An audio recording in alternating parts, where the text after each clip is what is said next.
Hello everyone, I am Bets Gold and thank you so much for joining me today.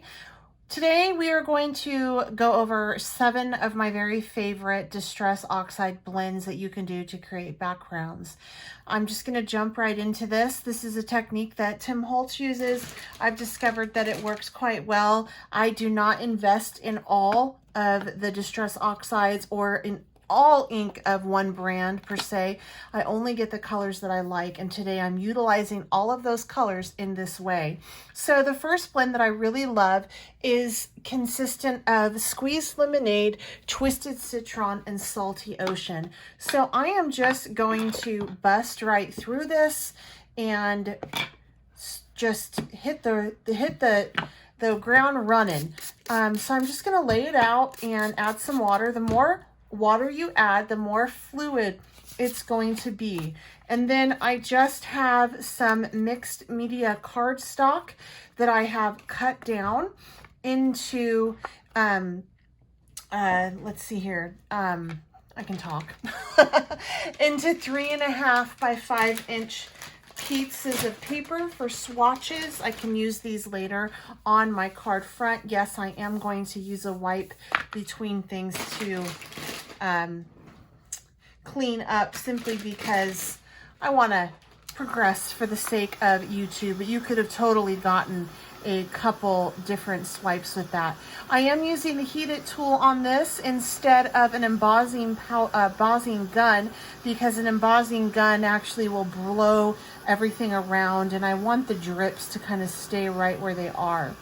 The thing with Distress Oxides that make it unique versus other inks is that they are blendable, but yet once you have them entirely set, they will not move anymore. So it makes creating mud a whole lot harder. Dye ink based pads, this is a hybrid pad, so it's between a permanent and a movable ink, basically, is kind of what that means. So this just really allows you to build color, and it's not a lost cause. Sometimes when you use other inks, if you get too much of a particular color blend down, it's a lost cause, but not with Distress Oxides. So that is what makes these so special. Now, one of the things that I am challenged with the Distress Oxide is that it does leave a chalky finish. And so I'm going to show you at the end of this video what you can do to help make that so it doesn't have that as severe as a chalky finish. There's a really great thing that you can do on that. So I'm just setting up the color a little bit here. I'm not getting it entirely dry every time. I like to lay the 2 lighter colors down first, and then I'm going to go in with my Salty Ocean, which is a beautiful blue, and hit it. And then I'm just going to get that like so and call this one good. And I'm just hitting it once again with my heat tool, and as you can tell, it does dry to a really pretty chalky finish. And then at the end, if you want to go in and just lift some of that color up before it dries, you can. And there you go. So that is the first of my favorite blends to do, is Salty Ocean, Twisted Citron, and Lemonade, Squeezed Lemonade. So we're going to go ahead and move into the second. I'm going to take this opportunity to invite you to subscribe to my channel if you haven't done so already. Also, make sure you click the links, the notification bell, so you can be notified whenever I have a new video coming out. And if you have any questions or comments, please make sure that you leave them down below, and I will do my best to find an answer for you. And if you enjoy this video, please give it a thumbs up and share. I would love it. Thank you.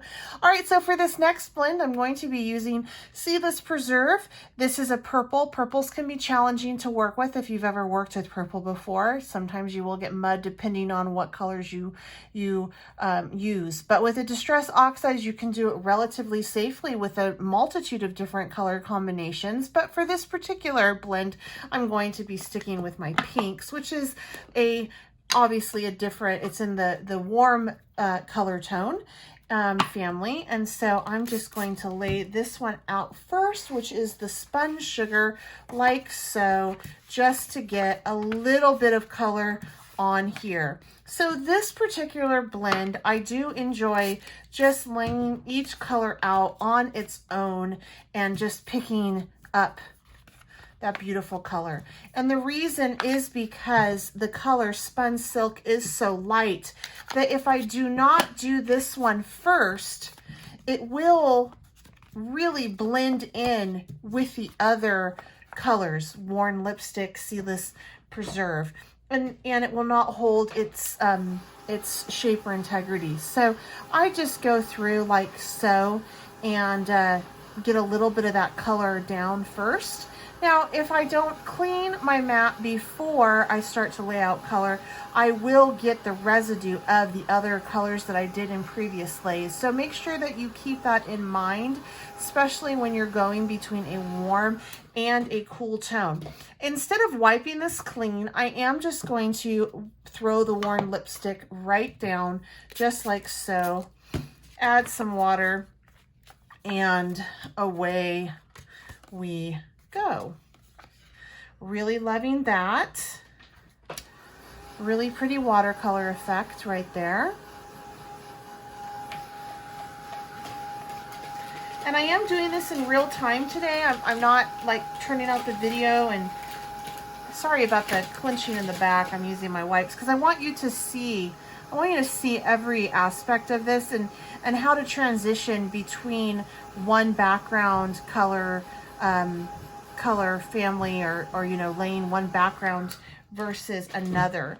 It's important that you see that transition and seeing me wipe up, oh, before she lays the purple down, why that's important, and things like that you might miss if I turn the video off.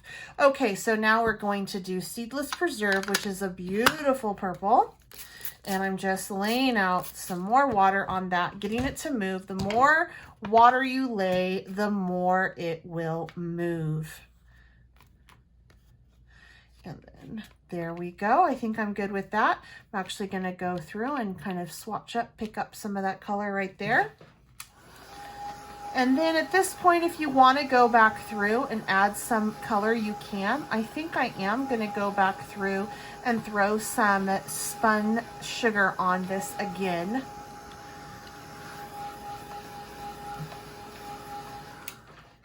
So I do want to just take and pick that up because I have quite a bit of that Seedless Preserve. And since I am using such a light color, I do need to make sure that I don't have anything else down, because this is set. So this is, you're going to be able to see it right through your Seedless Preserve.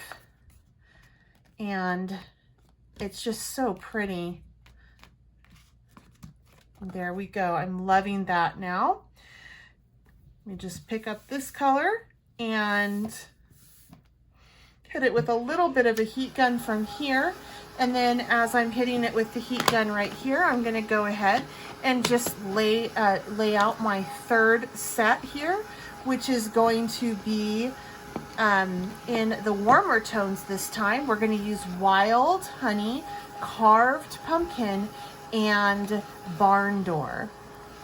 All right, so I'm going to set this aside to continue drying. And then let's just lay out some Wild Honey first. And then let me put down some Carved Pumpkin. And finally, I am going to throw that Barn Door down as well. Make a fun little puddle right there. And just get it a little bit wet. Take my mixed media paper and just press it on through, flip it over. Ooh, look at that. And then I'm just going to hit in spots that I think would be nice. Loving that so far, making sure I'm getting the edges. And then voila, I'm very, very happy with how that one turned out. So I'm just going to clean up my workspace real quick, hit it with the heat gun, and call that one good. So depending on what I'm feeling and what colors I'm laying out, and how much water I use really determines when I'm going to lay my color down. So as I take this and dry this out, and I do have like that wet spot right there, and sometimes it's fun just to lift because it will leave some really fun marks in it. All right, so from here, I'm going to go ahead and move on to my fourth color combination, which is going to be another one with purple, wilted violet, faded jeans, and fired brick. Now, this is a really great opportunity to tell you about colors you can mix successfully regardless of the type of medium they are with purple that will not give you mud. Purple does not play well with secondary colors, meaning colors that you have to use two different colors, one from the warm, one from the cool to create. This doesn't play well with green because that utilizes a blue and a yellow, and then when you mix that together you get green, and you add purple and you're going to get mud. Another color that this doesn't play well with is orange. Orange will give you mud as well. That's a red and a yellow. So you really want to make sure that when you play with wilted violet, you either stay with a blue or a red, or you can do blue and red both. So for this particular background, I'm going to be using some fired brick first, and I'm going just to lay that color down first. And I'm going to focus right on up there. And that does have a brown type, it's more of a, has a brown type undertone to it. So we're going to go with kind of a fun rustic feel with this. And that's why I am laying my colors down separately for this one and not just throwing all three of them down like I did with the previous background, because the purple, when it's wet and my other colors are wet, it will blend in. And since there is a brown undertone with your fired brick on this, you would end up possibly with some mud if you do not dry it. So now I'm going to take over and do my faded jeans. Again, this is a really pretty distressed, almost like a gray type color. And so I'm just, there we go, getting it in some spots like so. And then before I forget, I am going to wipe this up. It's super important that I get the majority of this up for my last color blend, which is going to be wilted violet. So I'm just going to make sure I give that a very nice dry. I want this to be as dry as possible before I throw my wilted violet on, simply because my wilted violet could turn everything into a muddy brown. Because remember, even though that fired brick is in that red family, there is some very warm brown undertones to it, and that doesn't always play well with wilted violet.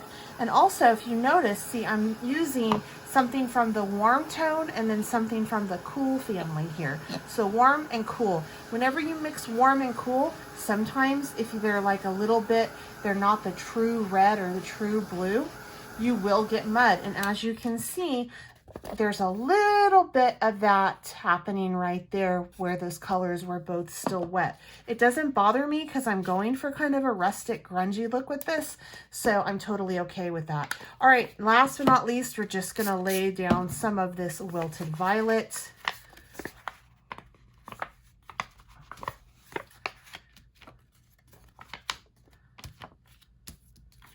And voila, that is so cool. And I am going to hit it with the heat gun just to kind of set it up. But as you can tell, it turned out beautiful. I was able to successfully use that purple with those two other colors. So again, this is fired brick, faded jeans, and wilted violet. All right, so we're gonna move on to my last three, and then the last two I have for you. So this is the fifth, moving into the fifth one right here. And the fifth one, I am actually going to pull in some black soot, peacock feather, and cracked pistachios. So this is a really fun one as well.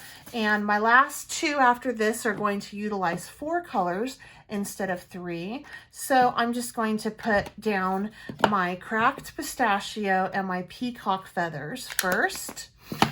Throw on a little bit more pistachio, and then I'm going to top it with that black soot. So I'm just going to mist that down. Again, the more water I use, the more fluid the color is and loses some of the vibrancy, which is, you know, not a bad thing. And look at that. The fun thing with this is you're always going to get a unique type color combo on this. Nothing is ever going to look the same when you use this technique. All right, so I'm going to go ahead and just dry that. That's so pretty.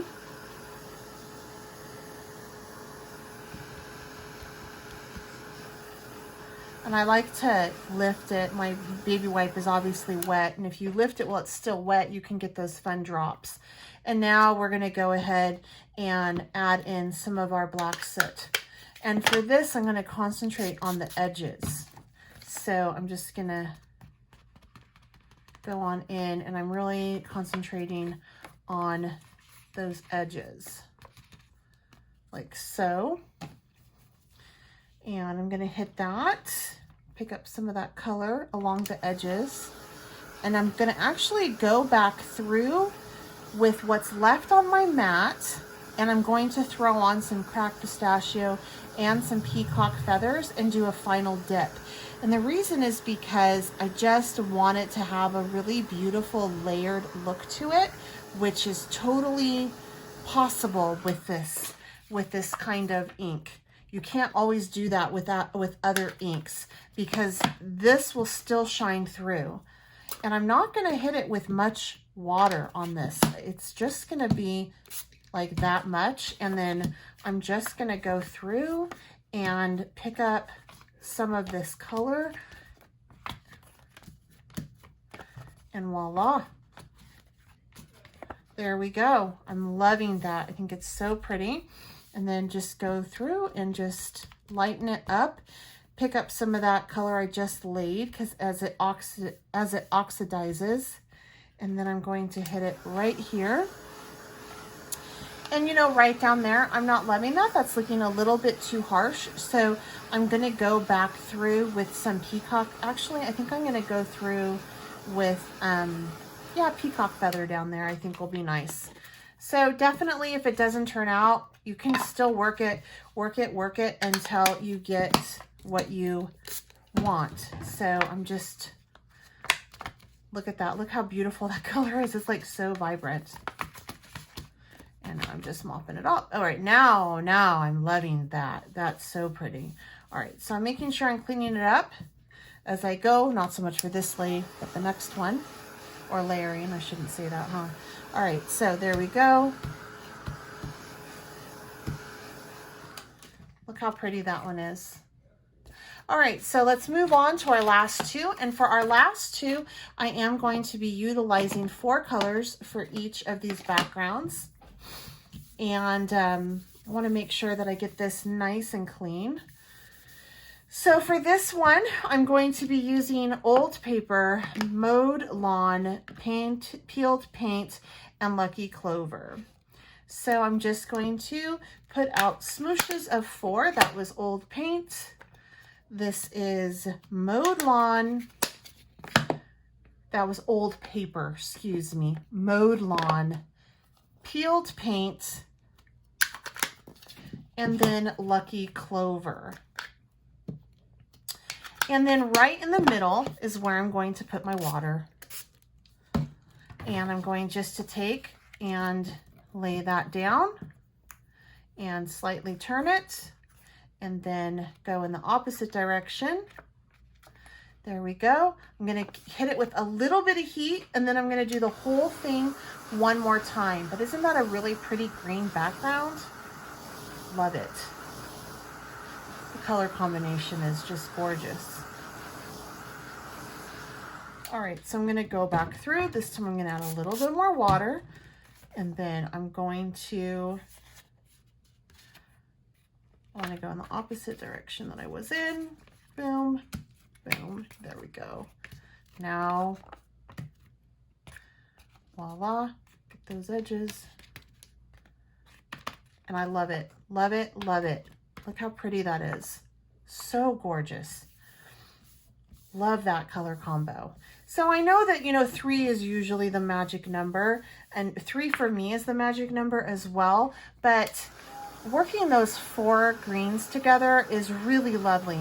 And these are just 7 of my favorite combos as we get into the last combination here, but you can do, sky's the limit on this. If you have these colors, you can do so many more different color combinations with them, but this is so pretty. All right, so there is that one. And I will show you these at the end as well as that technique on how to get it so it's shiny and not so chalky if you prefer that. So this is going to be the warm, a really great warm background. And I'm going to be using fossilized amber, spiced marmalade, ripe persimmon, and candied apple for this. So again, I'm just going to do the same type technique. I'm laying down some fossilized amber, and I'm going to be laying down some spiced marmalade. Then I'm going to be doing some ripe persimmon, and then some candied apple. And I really just kind of worked myself off screen there. So let me move that up a little bit for you. And again, just kind of in the middle is where I wanted to go. And then I'm just going to start to hit this in some spots like so. Let me heat set that, and then we'll go back through and hit it again.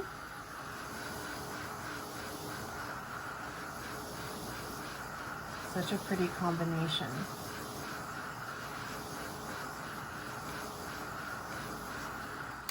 All right, so I just want to go on back through and just continue to lay that out. And I really think I want some more of that fossilized amber in there. So I'm going to go ahead and just lay some more of that color out to get that. And to not contaminate my ink pad, I really, with Oxide, it's pretty hard to contaminate them, but you know, just be on the safe side. I'm going to clean it off like I did. And now I'm going to just take this, do some nice, add some water there, and I'm just paying attention to those spots that I might not have missed. And now I'm just loving that background. Pull up some water. Oh, so pretty. So pretty. All right. And then I'm going to hit it one more time.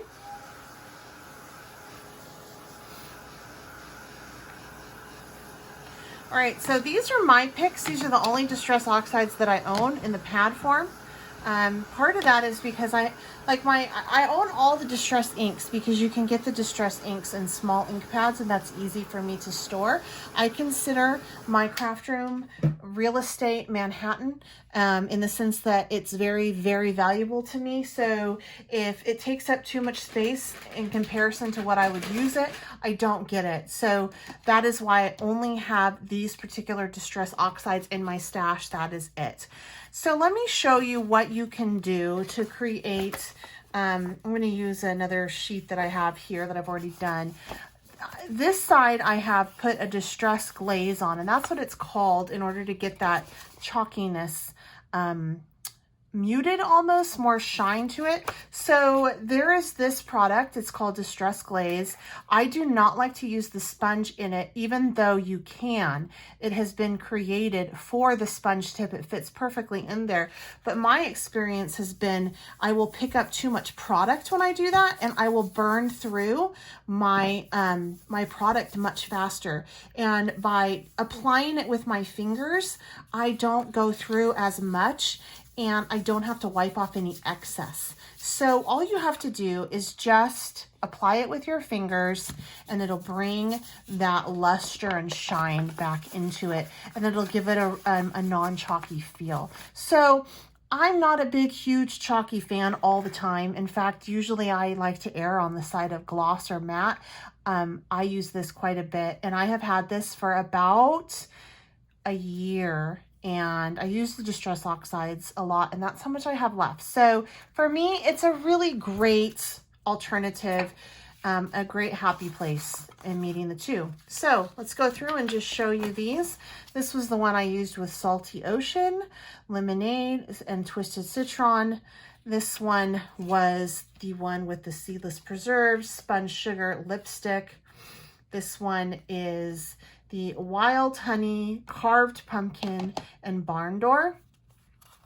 This one is Fired Brick, the Denim, what is it called? Faded Jeans, and Wilted Violets. Let's see here. This one is Cracked Pistachio, Peacock Feathers, I think, and Black Suit. So those are all the ones with the 3, okay? Now we get into the ones in which we mix 4 colors. We have Fossilized Amber. No, excuse me. This is Old Paper, Mowed Lawn, Peeled Paint, Lucky Clover. And then last but not least, we have Fossilized Amber, Spiced Marmalade, Ripe Persimmon, and Candied Apple. So those are my favorite color combinations using the Distress Oxides. I hope you guys found this beneficial. And if you have a favorite mix, colors you enjoy using together with Distress Oxides, will you please tell me in the comments down below so I can try it? I'm always looking for new ways to use these in new color combinations, and I would love it if you guys would share with me and the community so we all can play. Until next time, happy crafting. I'm Bets Golden.